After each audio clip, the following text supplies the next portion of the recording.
The women's 800 was hands down the most intense and exciting moment of the entire World Championships, no questions asked. No, I'm sorry, that was incredible, but it has to be the fact that there is a water clearance machine for the track. Who knew that existed? Onegaishimasu. We've just finished recording our 9th and final episode of 10 Days in Tokyo, which means our time here has come to an end, but fear not. Yeah, we've seen world records being broken, we've seen sprint finishes, we've seen photo finishes. There have been so many unforgettable moments. And we've drank lots of sake. Well, we wanted to put together our favourite moments, the best moments from what's been an incredible 9, not 10, as Rick's been banging on about days in Tokyo. And we also need to say a huge thank you to ASICS for supporting us and being out here for the podcast. Japanese bars are great. Right, come on. When you can remember them. What time did you go to bed? I've no idea what time I went to bed. But I do remember 4 people from Florida in a Japanese bar, a bottle of sake, some Japanese wine. Yeah. Oh, what's that like? Absolutely phenomenal. Is it? Yeah. Better than Gabby? Worse than Gabby? It's different. Oh. Yeah. And it's very reasonable to go out. You know, everything's very reasonably priced, so it's easy to lose track of how many you're ordering. Yeah, because you don't need to pay too much attention to the menu. Not that I understand the menu, but Google Translate's been very useful. It really has. Yeah. All I saw was a video of you walking back that Owen filmed, where it was absolutely tipping it down with rain. The rain last night was, I don't think I've seen rain as intense as Well, also what was intense was your walk. So Owen's a good 50, it was just you and Owen on this night out. And you're a good 15, 20 metres in front of Owen, giving absolutely no sort of You're trying not to swear now. Yeah. You've just abandoned him, and you're route marching back to the hotel through a monsoon. You've done a Rixit. Yeah, you have. I've done a Rixit. But Owen spotted you. Still there. Yeah. And he's like, no, wait for me. So me and Tom went to the stadium last night, came back, grabbed a few snacks. We're about to go into our room. And then as we were about to open the door, honestly, the biggest spider I have ever seen was on our door. And it's not like push the handle, go. You have to like hold your card over the door, wait for it to go green, then push the handle. So we were outside for a good 5-10 minutes. Who got rid of it, you or Tom? Tom, obviously. Yeah. I'm not going anywhere with his near bare that. hands, or did he go and get some kind of receptacle? No, so guess what we used? Did Tom know, do they have poisonous spiders in Japan? Yes, we Googled that once we were in the room. Lots of poisonous spiders in Japan. And the worst thing was that our solution, which I came up with, was to grab one of the fans, put it on max speed and just blow it away. Did it work? Well, as we were halfway through and it was kind of working, the next person along came out of their room. Yeah, I was like, what are you doing? No, and they said something in Japanese and I was like, what does that mean? And then they were like, no, I think safe. And we were like, you think? Oh, I see. Yeah. They were telling you that it was not a poisonous spider. Yeah, but they came out and looked at it, and their initial facial expression, I was like, oh, that's not that. That's not it's a spider. Yeah. That's it's a spider. I'm not sure I'd be too happy with I think. Yeah, bit. The only place where that'd be worse, I think, the only place that'd be worse is Australia. Yeah. When they go, I think that's safe, mate. Yeah.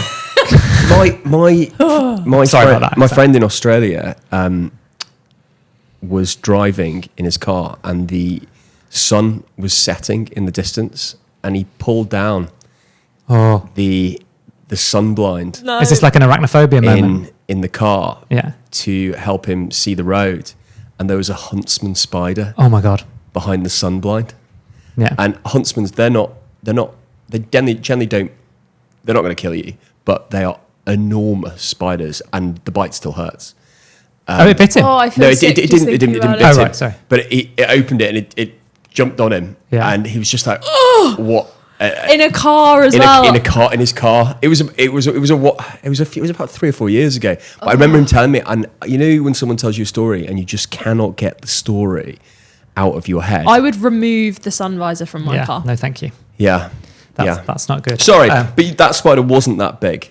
Yeah. No, it wasn't a huntsman. Like size of the palm of my hand. Yeah. And thick, like chunky spider.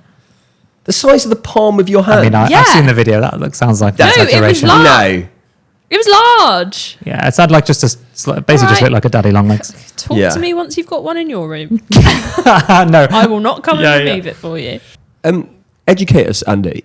Oh. So, is there, on your marks, set, gun? Yeah.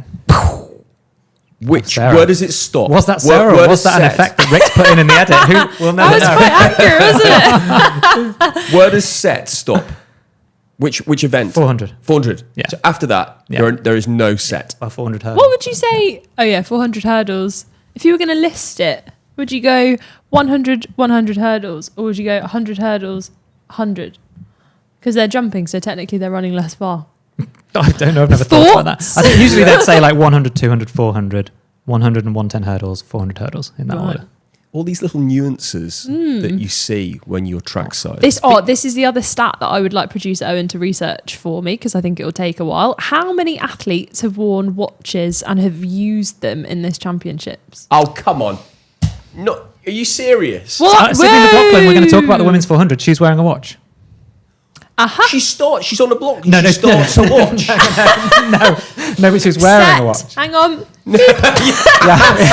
And go. And we're talking couldn't about do it. marginal gains. Oh, Keely Hodgson starts her watch. 800, right, we're off. Hey, have you heard of auto pause?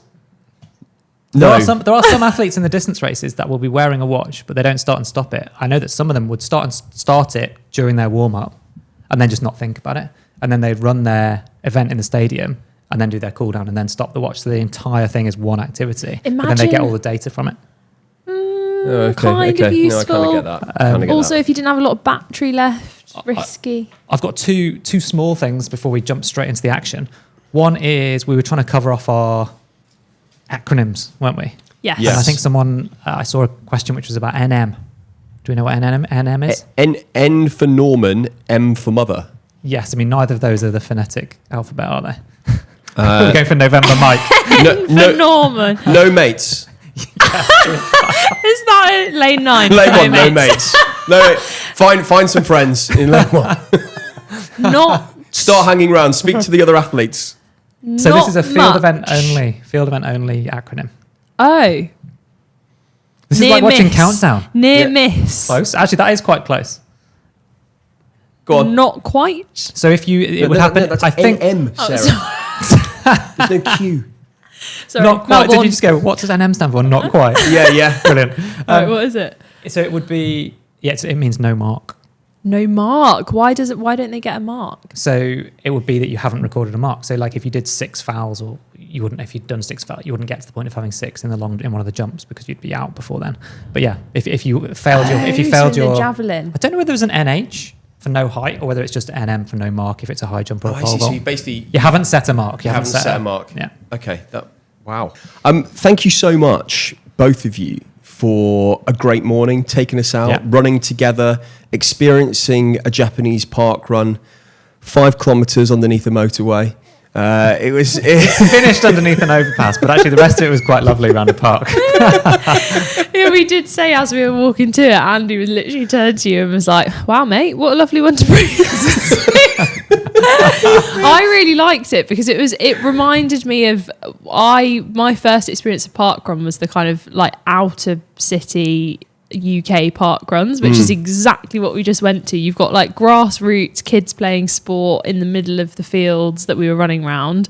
Lovely concrete path that we were running on, but we did still get a warning at the start saying like it's muddy and slippery. So in my head I was like, we're going to be running on grass, guys. Trails. Yeah. We're going to be trudging through the mud. No, just a few leaves yeah. on the path to be worried about. The path was rubber at parts. Yeah, it was like an actual athletics track. Wasn't it? Yeah, which I didn't actually really like that much. Yeah, so. it was thin. They normally have about 105-ish runners. Well, that's what they had last week. Anyway, Right. Over 300 today. Extensive research. Oh, So really? You could tell that there was a lot of tourists and a lot of people here for the World Champs. Yeah. Yeah. Can we claim it as well? Influx of people to Oh see yeah, us? it was all down to us. I met some very nice people. Josh from the West Midlands, who came in a Running Channel club gear, and then Lorenzo from Italy, who works over here. He's an engineer. He's kind of your kind of. Also, Yeah, and he's he been listening to the podcast every single day, and he was like, "You're not going to miss a day today, are you? No. Because you're here with me at He Parkrun." also took an hour and a half's worth of trains to get to the I mean, parkrun. it's full marks. And also the Kearns couple from Queensland in Australia, who also been listening to the pod. Well, they'll be all right with the humidity. It's humid in Queensland. And before we talk about your experience of it, Rick, because you were so red in the face and so cross with like how hard it had been. Well, I wore 10 a purple degrees top cooler. to try and blend. It was just a pink. This is 10 degrees cooler than when Sarah and I were running the other Yes. day, and the same level of humidity. So I think you've had it pretty easy. But how did you find it? Well, I mean, thank you for pointing out my correctness so far and choices in not Better life choices. and not running Paddington Bear Park. What's it called? Yogi Park. Paddington Bear, Long Bear. Which is apparently is a beautiful park. I might go for a walk around it before I leave. Yeah, just don't do it in the night time unless you have insect spray on, because I am still bitten to shreds when I went with Tom. Yeah. Okay. But yeah, I just feel like my choices have been vindicated on this trip. Do you know what? I would have to agree with you. And I've never experienced heat in that way, because like Yogi Park is different, I think, because it's a little bit more open and the trees like go up high. But we were running along like, it felt like the equivalent of like if you ran past pond reeds in the UK, like really kind of dense undergrowth, overgrowth alongside us. And it kind of felt like running alongside a radiator. I mean, I found it humid this morning. The humidity was incredible. So humid. Yeah. But I think the reason that you were struggling towards the end is because as we were walking over, just like jogging over to the start, I've got a quote written down, which was, "I'm going to take it easy today, nice light jog." Yeah. And then your quote at the start line to Tom and Sarah was, "Right, I'm just going to leg it." And you really did. We got to the start, as always. Andy popped himself right on the front line. Because we looked up the results of last week, and it was won in like 1951, I think. Yeah. So and Andy was like, right, well, I wanted to run around 20 minutes. Off I go. Well, I set off at about 20 minute pace, but people just disappeared off into the distance. It was fast. So yeah, I came 12th and ran about 19:20. No one asked. Literally no one asked, but thanks, mate. Oh, Auntie. I went to an anime festival last night. On a rooftop. Yeah. Oh, where I also found a hot tub in a bar. Of course you did. How was it? It was like all anime. The obsession with anime in Japan. Is it anime or anime? Lyles Yeah. calls it anime. What did I call it? Anime. I think both's fine. Fine. I genuinely wasn't sure. Yeah. So you finally found a hot tub. Did you enjoy yourself? No, I didn't go in yet, but right. I've reserved us a spot. Oh, have you? Yeah. Yeah, Rick did not want last night to end. In the taxi on the way back from the stadium, you were literally like, I think I want to carry on. Does anyone want a nightcap? Does anyone want a nightcap? nightcap? Nightcap, anyone? Yeah. Should we go Nope. for a nightcap? Nope. We found a really cool restaurant, which I'm sure is like fairly standard from a sushi perspective, but I'd never been to one. So this was a sushi restaurant where the stuff comes out on conveyor belts. Oh, it was so good. So you're sat, not facing each other, lovely, after 8 days, just face a wall, conversation. Yeah. Unfortunately for you, Sarah, you were stuck between me and Rick. Oh my gosh, right. So it was like taking the grandparents out for lunch. On my right, I had Rick, who didn't want anything cold. Oh, that's what I've written down, Rick's obsession with not eating cold food. Just looking through the menu on the little like tablet screen in front of him going, but is that cold? And then halfway through the meal we went, do you even like fish? And he was like, I love fish. Fish is my favorite.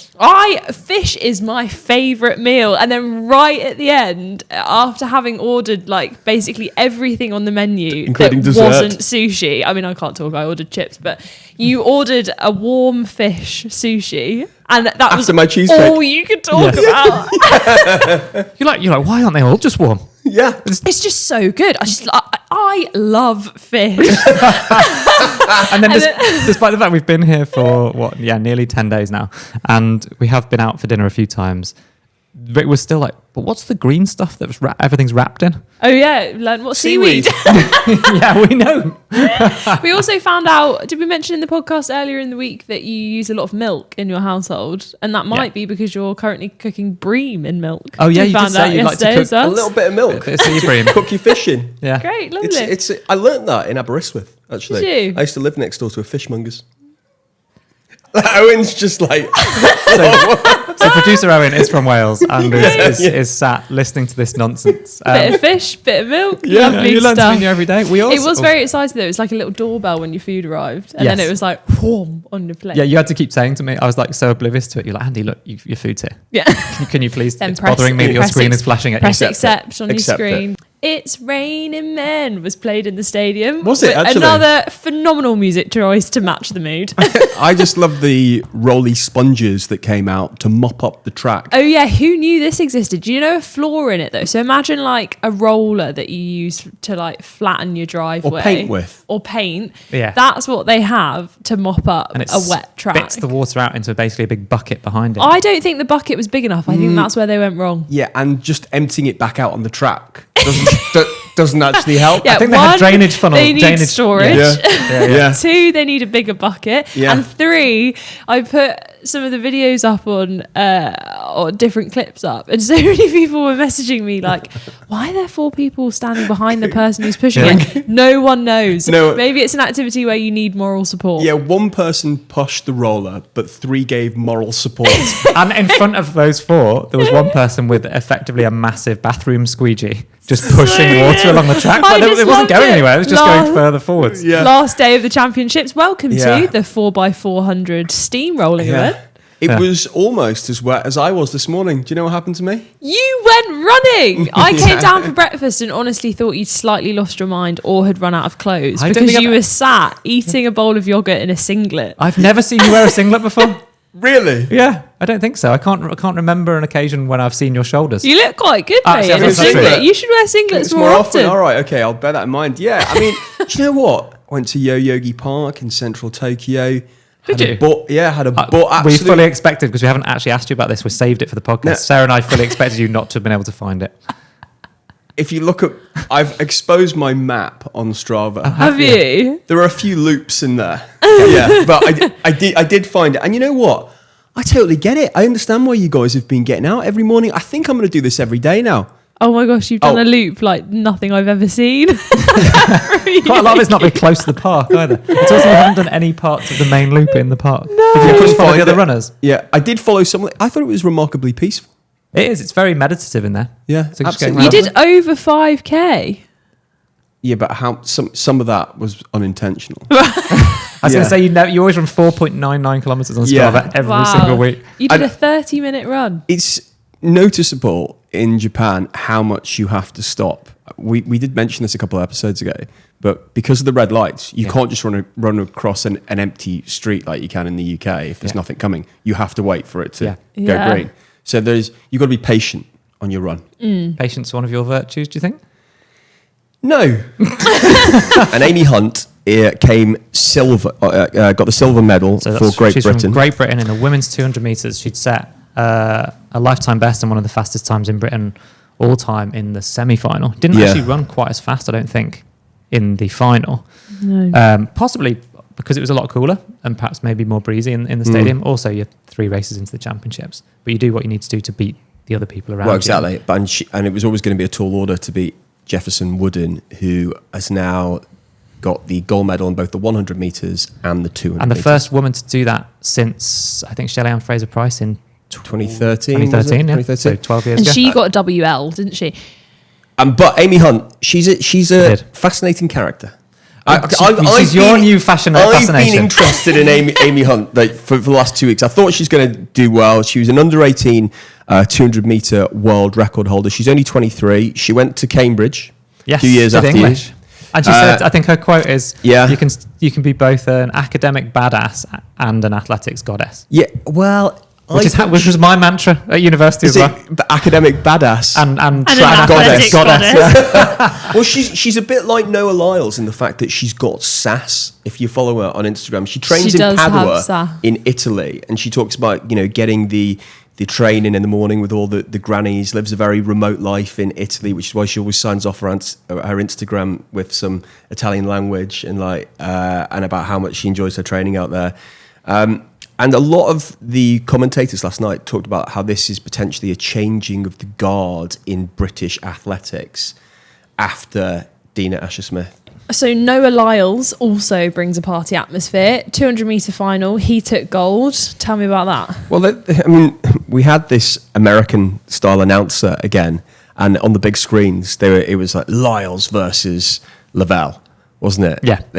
Yeah, he was the X Factor style The announcer again. X-Factor style announcer. No Lyles. And they were going, the hype was massive before Yeah. the 200 meter men's. And that's often what you need. Like, I think from definitely the sprint documentary, that it's building this, like, you need to be invested in like a few different athletes or a few head-to-heads. It's what we like in the 1500 meters. You need that kind of head-to-head rivalry to give it a bit of gumption before it starts. He was No, also you're right. Noel Lyles was instantly recognisable when he came out as well. He had His this sort hair. of wild hair, Yeah. which was pretty cool.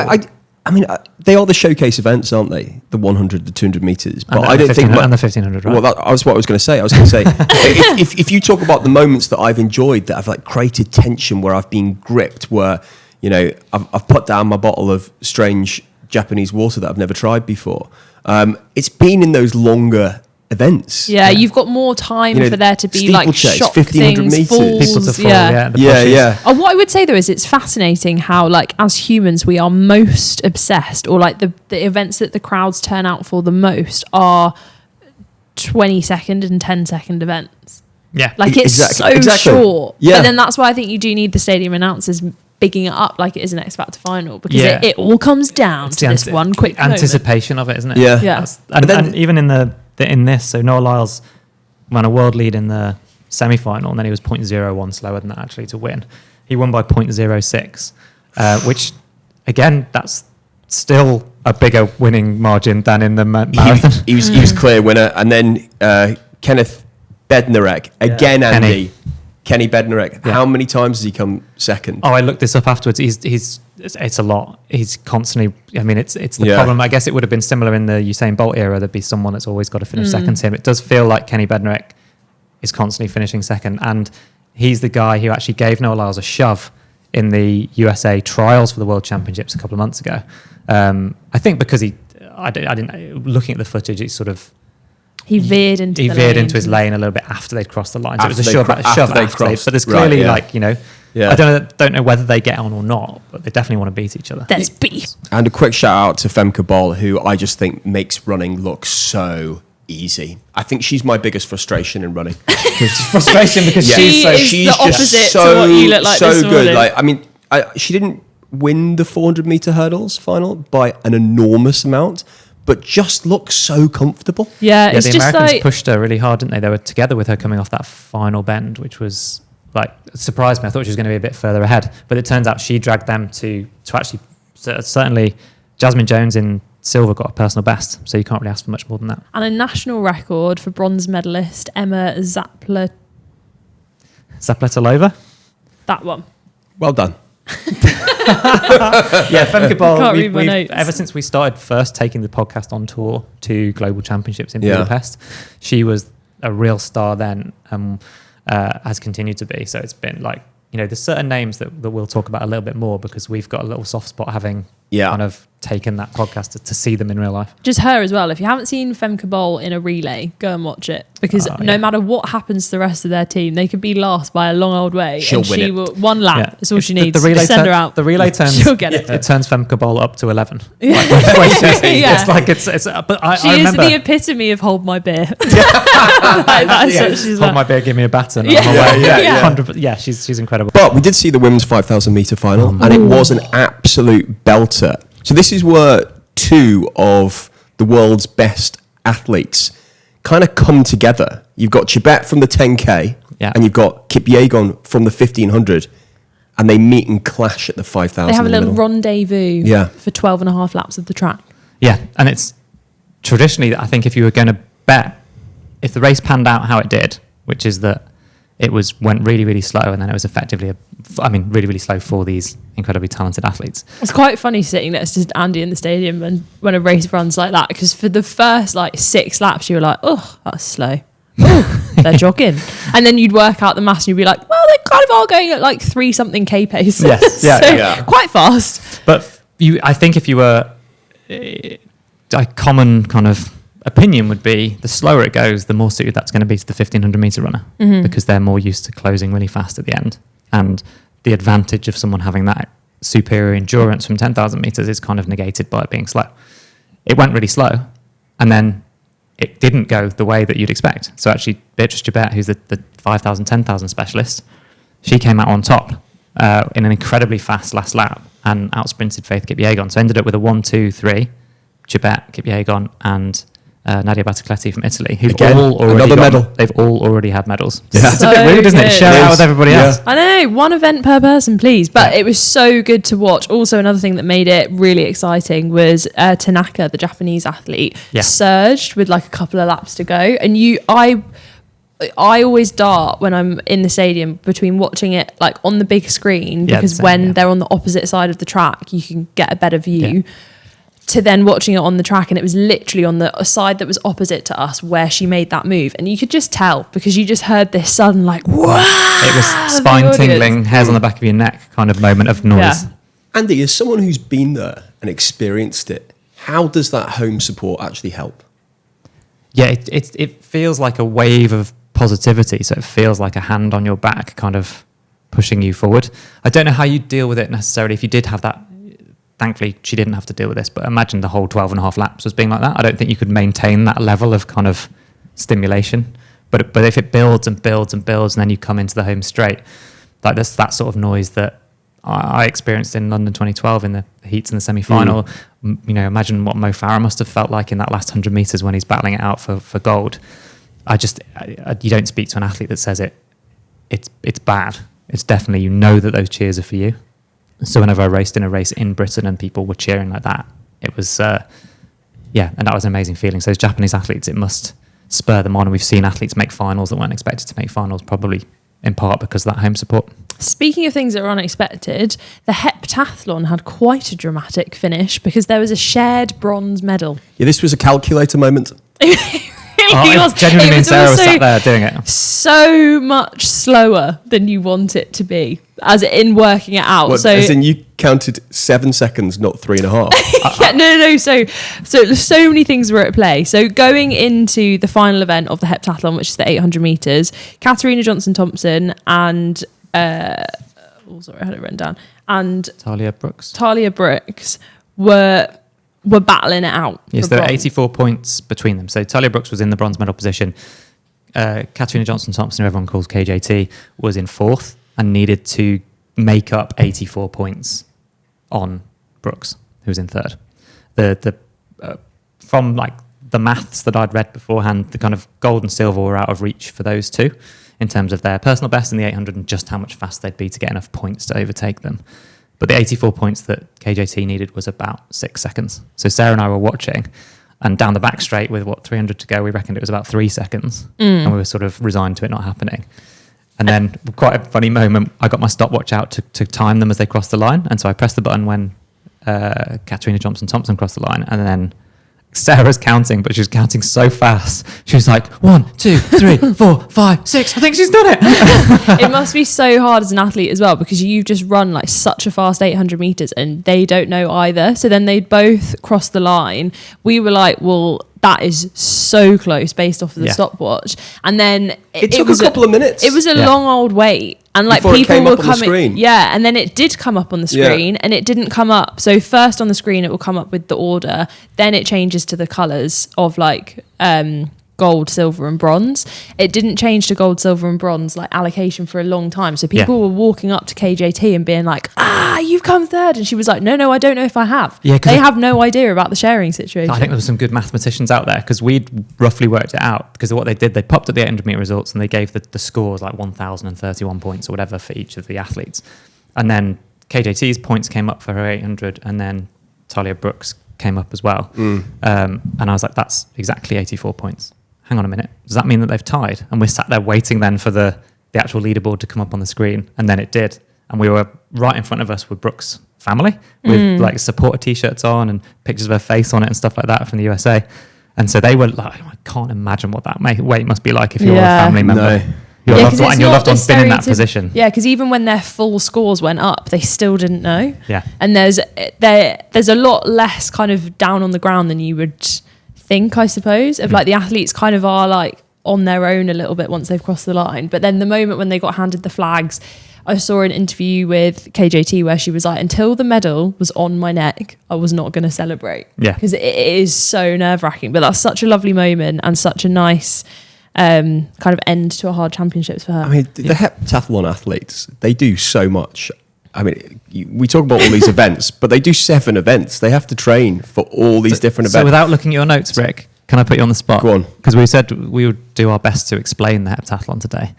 And you've just looked at your notes. I was going to ask you the 7 events. I didn't. I was looking at my mints. Go Okay, on. right. Yeah.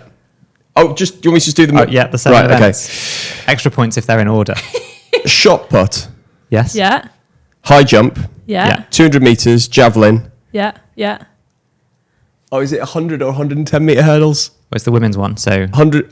Yeah. Yeah. 100 meters hurdles. Oh, what have I missed? What What have did I we missed? watch last night? Oh, 200 meters. No, other one. What did we watch last night? How many laps of the track? 2. What number is that? Oh, 800 meters There and we one go. jump. Yeah. there we go. Yes, yeah. We got there in the end. Can I ask a question as a pro? It looked like Georgia and Keely went through the line almost exactly at the same level. But Yeah. Georgia Hunter-Bell threw her arm forward. Yeah, almost as if she was throwing a punch or something. As it, yeah, purposefully, Yeah. clearly. And that got her silver. Yeah. What part of your body needs to cross the line in order to get a So medal? it's the basically any part of your torso, so right up to your shoulders. So if you do throw one arm as far forwards as you can, you twist your body sideways, and then that does force your shoulder, which is where they'll take the measurement from for the line further forward. So it's like extending the dip. Because I was just thinking, you've just done that to your best mate. Yeah, they're know. training buddies, so they both train together. Yeah. But they did their lap of honour together. I think they were both happy for each other. But I think that shows the athlete mentality of like, you're trained together, you'll big each other up, Yeah. you'll be buzzing whatever happens after the race. But in that race, it's every person for themselves, isn't it? Listen, I'm an enormous Keely fan. I've talked about her on this show so many times over the last 6 months. I just wonder how she's going to react to this, because when you go into a race as such a clear favourite, I mean, the odds on her were 1.37 to 1 when I looked just before it went. Which in an 8-person race is crazy. Yeah. It's unbelievable. Pretty much everybody thought she had that. She had all the pressure because she came back after a year out and ran an unbelievable time. And it's almost like she picked up exactly where she left off at the Olympics in Paris. But she's done so much commercial work. She's been on the front of so many papers, magazines, pressure, isn't it? done a lot of interviews and talking about how she accepts that pressure and how she brings it in and actually how she's fine with it. And to go out and to get the bronze, listen, I think that's great that she got the bronze. But there was a big feeling that she missed out on something last night, no more so than from her supporters, who we sat very close to. We're all in Keely t-shirts. Oh yeah, there's lots of them. And it just feels like, okay, well, where do I go from here? Because it's how does she deal with this setback? She actually did an incredible interview after the race where she was talking exactly about that. And I feel like it was such a processed answer, even though it was directly after the race. And she said that if you look at the kind of score sheet for any of what we would consider like the world's greatest athletes, there are races like this in there. So she's kind of like, don't rule me out yet, guys. I'm coming back. This is a blip, and a bronze medal being a blip is phenomenal. Like most people, that would be the dream, like peak of her career. But I think she's going to come back stronger. And I actually think this might help with the pressure element, because now there's this level of uncertainty rather than like, yep, she's through the heats, yep, she's through the semis, yep, she's going to win gold. It's a bit more exciting. The contrast to the men's 5,000 metre final to the women's 800, I thought was stark in the fact that going into that race, we were looking at the odds, and the favourites of that, nobody had a clue. No. Like, there was a very broad odds, and no one stood out as a standout favourite at all. And what a comeback for Cole Hocker, the American who got gold, who came back. Redemption, really, wasn't it? After his disqualification in the 1500 metre. Though I couldn't help realising that he looks like a 50-year-old man who's going through a midlife crisis who drives a modest Porsche. But then he drops, then he takes, then he drops that because of the hair. Yeah, then he drops his ponytail afterwards for the interview. And he's back to 26. He dropped. How old he is? 26. Well, I think he's mid-20s. Yeah. He dropped when he took his hairband out and let his hair out. He did the classic like shampoo advert, shake it out, flick. Yeah. Like, it was almost, I could almost see it in slow motion, like he was coming out of the sea in Baywatch. You know what? I think that was the moment that the rain started. So I actually think it was. The hair flick brought the rain down. But yeah, what a race. So we were obviously, as Brits, invested in George Mills, who was still not sure what happened, but looked like he had a really tough race. Something just wasn't there. He wasn't able to kick forward and finished last. But the top three, it was very exciting.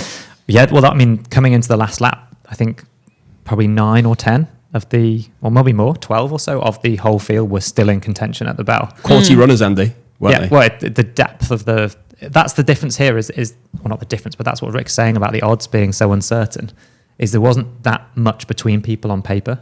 And there were no standout championship performers. Look at the names in this final.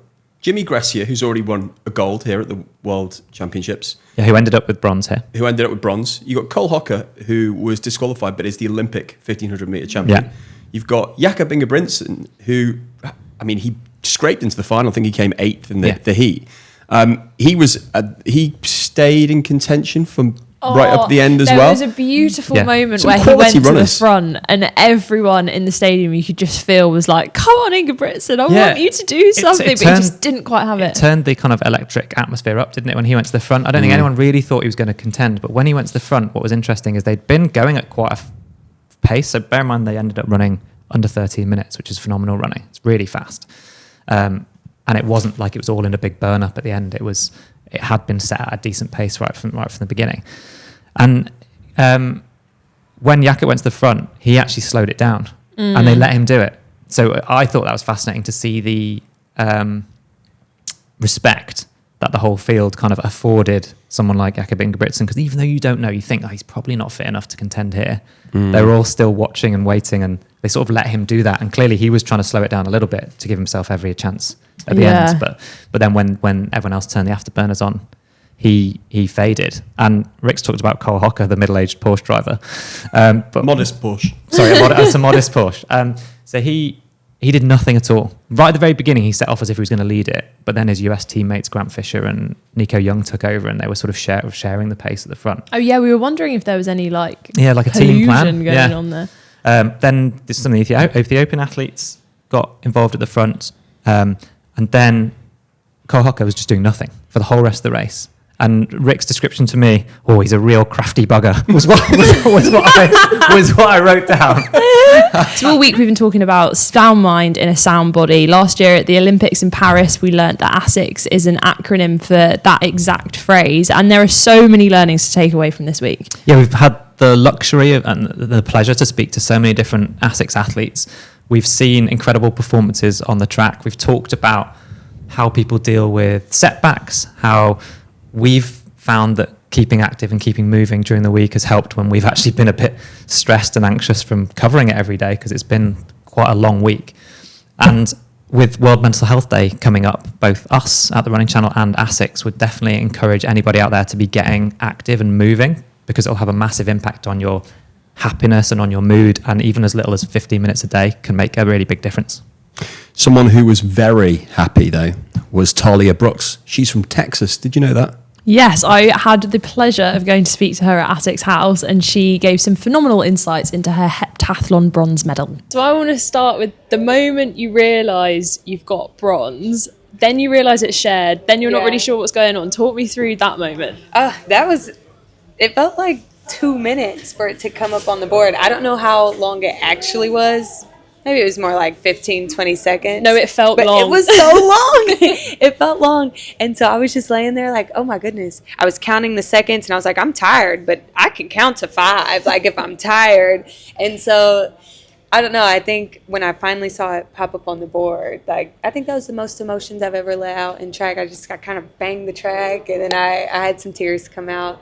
And then I realized it was shared, which I was completely fine with, but I was unsure if there's like, how's the tiebreaker work? So then that started going in my head, but I'm not mad at the shared medal at all. So have you ever seen the tiebreaker rule used, and how would that work? And if you were in charge, what would you do as a tiebreaker? I think in the collegiate system, they go by, I was unsure if they go by who won the most events out of the two or who had the highest scoring event. I think either way I would have won the tiebreaker if there was one, but I've never actually seen it happen because I've never actually seen people tie before. So it's not like an arm wrestle on the track. No, especially not after an 800. That'd be awful. And then how did it feel? Because it's kind of special. It's a little bit different. Mm-hmm. Was it fun to kind of share the bronze? It was fun. And I think, I have a lot of respect for KJT. She's done a lot for the combined events. She's someone that I think most heptathletes look up to or have looked up to at some point. So it was really cool to share that moment with her and to also see the emotions that she had, like realizing that she also got a bronze medal. So it was really cool to see. I think it seemed very deserving for the both of us. One thing that I love about the heptathlon is just the kind of like family aspect that feels like comes across from all of the athletes. Like the whole team kind of went round and did a lap of honor. You guys all held hands and like took a photo together.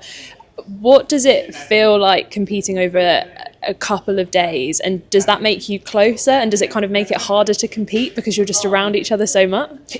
For me it doesn't. I think sometimes people might describe me as like, I don't want to say the mean girl heptathlete, but I come from coaches that are traditionally like, my coach is a hurdle coach. That's what he specializes in. And if you know hurdlers bite each other in the warm-up area. Like it's literally the coaches get there early, they snatch their hurdles. People are like, oh, can we share? No, you can't share. And so it's just very different from the heptathlon. So I kind of have like that hurdler background in me. So sometimes I find it funny when we're competing and everybody's cheering for each other. And I'm like, why are you cheering for me? I'm trying to beat you. But now I've found myself like, yeah, you become friends with some of the girls and you just realize that the heptathlon is really freaking hard and we're all out here dying, and you don't want to see someone, foul out of their long jumps or to go out no height in the high jump. So I think naturally we start to cheer for each other because most of us have been there at some point. Like we've fallen in the first race or we've no heighted or we've fouled out in one of the events, and how that completely changes the game for you. And so we're all competing against each other, but yeah, I think there's like a family friend type of aspect there as well. Nice. You say you come from a hurdling background. Yeah. How does it feel to go from that kind of level of concentration for one event into having to focus, then pick yourself up, then go into another event? How does it differ? I mean, for the hurdles, when we're practicing, it's a really like high level environment. I train with, one of my training partners is Akira Nugent, really fast Jamaican national record holder. So I think for that, yeah, it's a level of focus for that one event, and that's all that matters.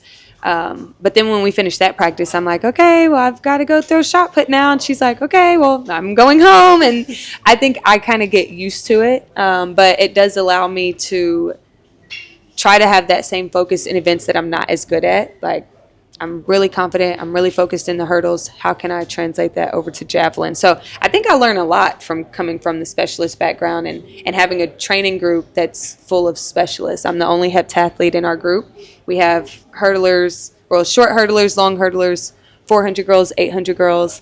So I've learned a lot from all of my training partners and all of my different coaches, and it's been really cool. What would your top tip be for anyone who wants to get into heptathlon? Because I'm guessing it's not the easiest thing to kind of discover you're good at. Yeah, it's not the easiest thing. I think I would say to just do a lot of different events. A lot of people are competing in high school or like in summer track. So just try different stuff. Like try high jumping, try throwing the shot put, try long jumping, and do multiple events like in a track meet. And I think that'll kind of give you a feel for what a heptathlon feels like, and to just understand that you're not going to be great at everything at first. I think most combined event athletes, they joke and they're like, I do the combined events because I'm not good at anything, but I'm average at everything. Like, you'll have something that you're really good at, but don't get discouraged if you're not good at something else, because you can learn how to do it, and you can get it to where like it's a baseline event for you. Nice. And for people who have been following along at home, why do more people need to care about the heptathlon? Oh my goodness, because we are the best athletes out there. I don't know which camera I need to look at, but we're the best athletes on the track. Like, I would say we're the toughest athletes out there. Like, after day one, I got back to the hotel at about 12:30, had to wake up at 5:30 the next morning, and I don't know that there's any 100-meter runner out there that wants to do that. I mean, I don't want to do that, but can do it and come back and perform at a high level. So we're literally putting everything on the line, and people should come watch us. When you get ready for a run, what order do you get ready? Do you go sock, sock, shoe, shoe? Or do you go sock, shoe, sock, shoe? There's a wrong answer. I'm going sock, shoe, sock, shoe. Oh, you might be the best athlete, but you're also a psychopath. So you have one bare foot and one fully shoed foot. Because if I'm already putting this on, then I might as well put the shoe on as well. Okay, well, there we go. That's how you know if you're a heptathlete. It's more efficient.